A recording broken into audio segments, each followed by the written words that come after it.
2 hommes sont à genoux sur le sol, leur bouche forcée à être liée à des grenades. Ils tirent ensuite la goupille, et, ainsi, ces 2 hommes disparaissent. C'est un reflet réel des zones de guerre en Afrique. Le massacre envahit tout le pays, chaque région. Les seigneurs de guerre et l'armée gouvernementale s'affrontent chaque jour pour le contrôle d'un village. Bien qu'il y ait la protection des forces de maintien de la paix, en raison de l'écart numérique, elles ne peuvent que laisser les villages non protégés commencer à évacuer. Il y a beaucoup de gens et peu de véhicules. Les chauffeurs commencent à se lever et à partir. Dans cette situation désespérée, le père d'Agou n'a d'autre choix que de payer cher pour obtenir une place, permettant à la mère d'Agou d'emmener sa sœur en premier. Mais Agou veut aussi suivre sa mère, et, les larmes aux yeux, il court après elle sur une longue distance.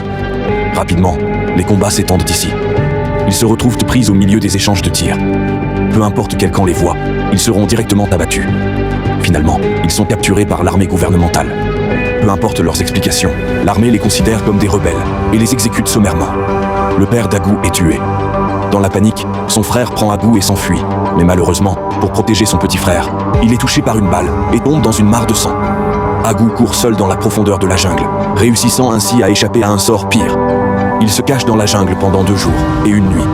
Affamé, il ne peut se nourrir que de feuilles d'arbres, mais il rencontre des rebelles dans la jungle. La plupart des membres de ce groupe sont des enfants comme Agou. Ils brandissent des AK-47 en criant qu'ils vont tuer Agou, le considérant comme un espion de l'armée gouvernementale.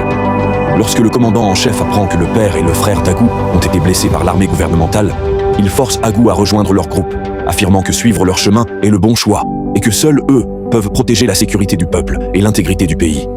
Pour sauver sa vie, remplir son ventre et venger sa famille, Agou accepte. Il rassemble les enfants pour les gérer et leur lave le cerveau avec des idées bellicistes, cultivant leur loyauté absolue envers le commandant. Ensuite vient l'entraînement. À ce stade, les nouveaux ne peuvent pas encore devenir des soldats, car ils n'ont pas d'armes. Durant l'entraînement, ils doivent utiliser des bâtons à la place. Après un entraînement extrêmement basique, ils participent à un rituel tribal primitif de fumigation. À travers cette série d'opérations, ils doivent finalement passer un dernier test, le petit livre rouge.